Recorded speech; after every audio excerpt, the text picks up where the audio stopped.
Hey everybody, how's it going? My name's Zack Vater, and this week I'll be filling in for Ontario Johnson, who unfortunately is unable to film for this week and produce content this week, so I'm going to be stepping in and filming him for this episode, or filming his part for this episode.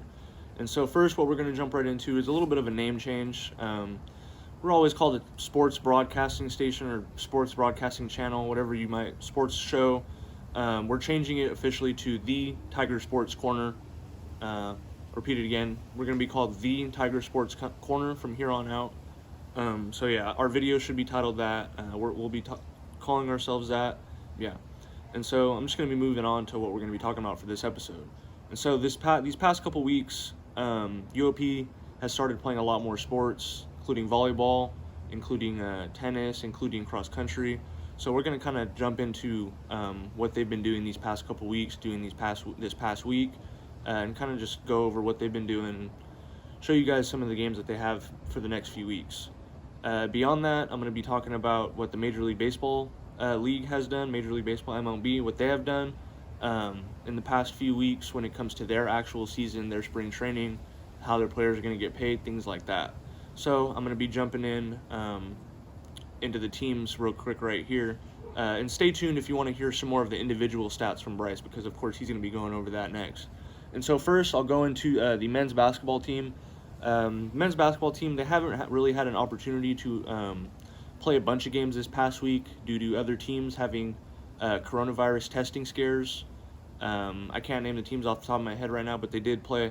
We're supposed to play a couple teams this past week, but their games got postponed. So they had sort of like a last-minute schedule change where they played Portland at home here at the Spanos Center on Thursday. And they went home with the victory, probably one of their best performances of the season. They were making shots from left and right. They played really well as a team overall, played really good defense, forced a lot of turnovers, didn't make a lot of turnovers, so that's a recipe for success. They came out, and I believe they won by around 30, something like that, and so that improves their record to 6-5. And they're looking on improving on that next week as they're facing BYU this next week, and they're also facing LMU this week. And so now that's going to move me into the women's basketball team. They were looking to bounce back after a few tough losses that they had, but they just had a game against BYU. They were unfortunately unable to take the victory there. They also played Portland a few nights ago. Up at Portland, they were unable to come up clutch there. They were taken down by kind of a big shot at the end of the game there. So our team is definitely going to be looking forward to bolstering their record and improving on their record. Their 6-10 record now. Next week against Pepperdine, we can only go up from where we're at now. So look forward to some better basketball in the coming weeks from the women's team. And so that's going to push me into a different sport now. It's going to move me into soccer. And so recently it's just been the men's and the women's basketball teams that have really been playing games. Actually, they've been playing since last semester, the men's specifically, and the women's have been playing since last semester as well. But now that it's the spring semester, more teams are starting to play. Specifically, I'm going to be talking about soccer right now, and they just got a couple games in. The men's team just got one game in at Stanford. Unfortunately, they lost 4-0. They were unable to come up with the win, but that's the first game of the season against a really good team. And our soccer team just a few seasons ago was in the national tournament, so we still have some of that pedigree, still have some of the players from that team. So yeah, we're going to be competitive this season, just a lot of games. It's a long season, so I'm going to definitely be looking forward to watching those games. As for the women's team, they played a couple games lately. They played one last week, and so they played one this week as well. They weren't able to pick up any points in either of those, and by points I mean like victory points, like getting 3 points if you win, 1 point if you draw. But they did score one goal in that first game. They actually came pretty close to tying it up with getting a goal in like the 80th minute in that first game, but Cal Baptist was able to put them away with a finishing goal around the 90th minute. So unfortunately, we were unable to pick up points there. And then in the game we just played, a much more competitive game throughout. Even though we weren't able to score any goals, our defensive units played well throughout the game. So that's something to look forward to as the games come on. Now on to tennis. As tennis has been, they just played one of their matches a few days ago against Berkeley. Unfortunately, they were unable to come out with any victorious sets, but their first meet against University of Nevada, Reno at home. It was a close match, and they only lost by one set, 3-4 or 4-3. And so they only lost by one set there. So that's definitely something that we can look to as like a positive note in this Berkeley game. Sort of trying to just put that behind us and move on to what the next meet is and improve on our record and get our first victory. And so as I'm not sure if a lot of people know, but the men's team has unfortunately decided to opt out. The men's tennis team has decided to opt out, just like every other player, every other team has that option to opt out at any point in the season.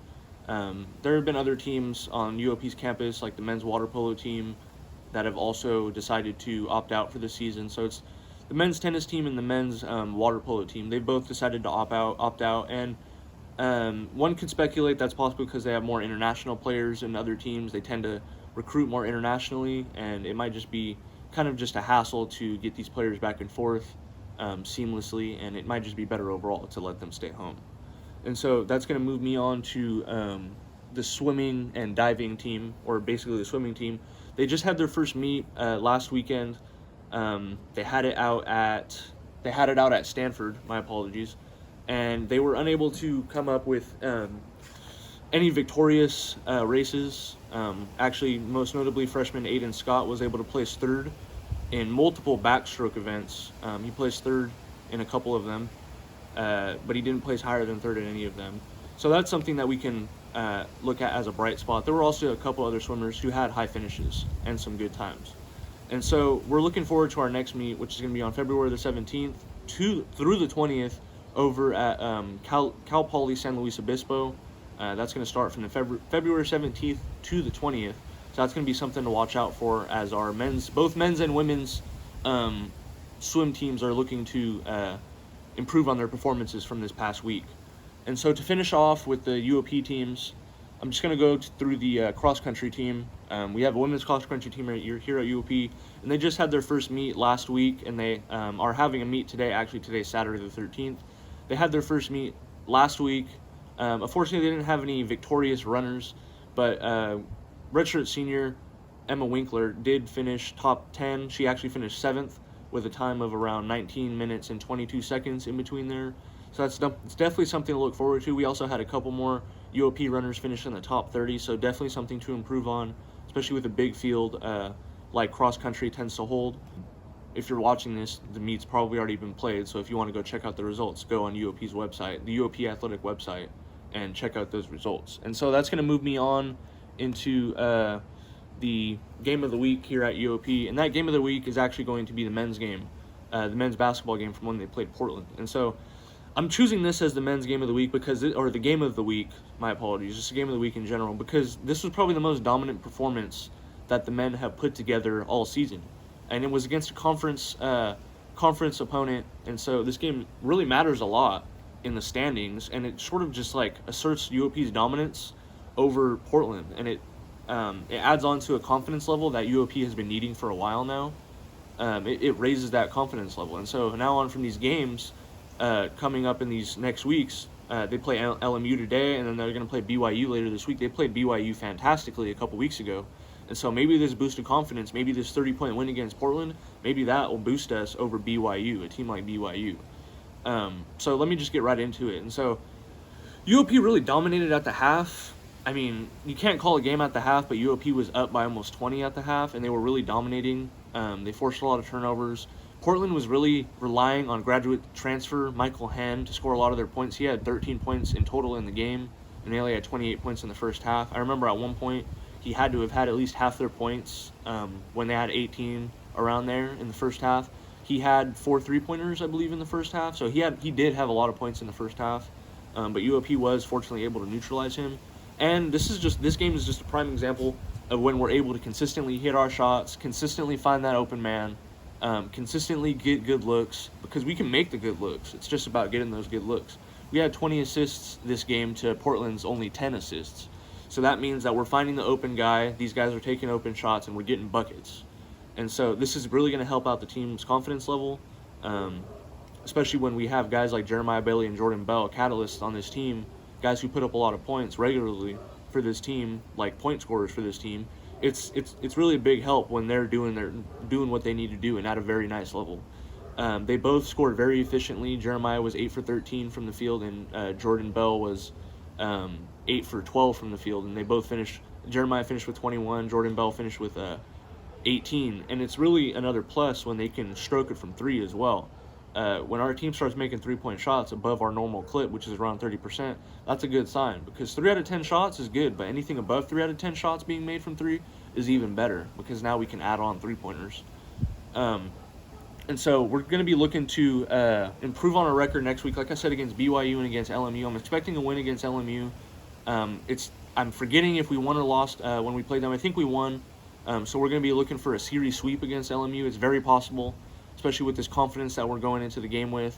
It's going to be very key. Hopefully we can get this win against LMU, go into BYU or come back and play BYU, wherever we're playing them, it's wherever, and take a W against them too, because if we can beat a team like BYU, what's stopping us from beating a team like Gonzaga? Because we almost beat them as well. We were competitive in that game until the very end. And so that's enough for UOP sports. I'm going to be now moving into what the MLB has done in these past few months. And if you can recall, last year they had a shortened season of around 72 to 80 games, something like that. And they had kind of like an adjusted playoff format. So this year, with us already knowing about the pandemic and things like that, being more prepared, the MLB had contemplated doing a few different things, but the players' union, as most professional leagues, they have a players' union, they kind of pushed back on this. And so what the MLB wanted to do was push the Cactus League, which is one of the spring training leagues.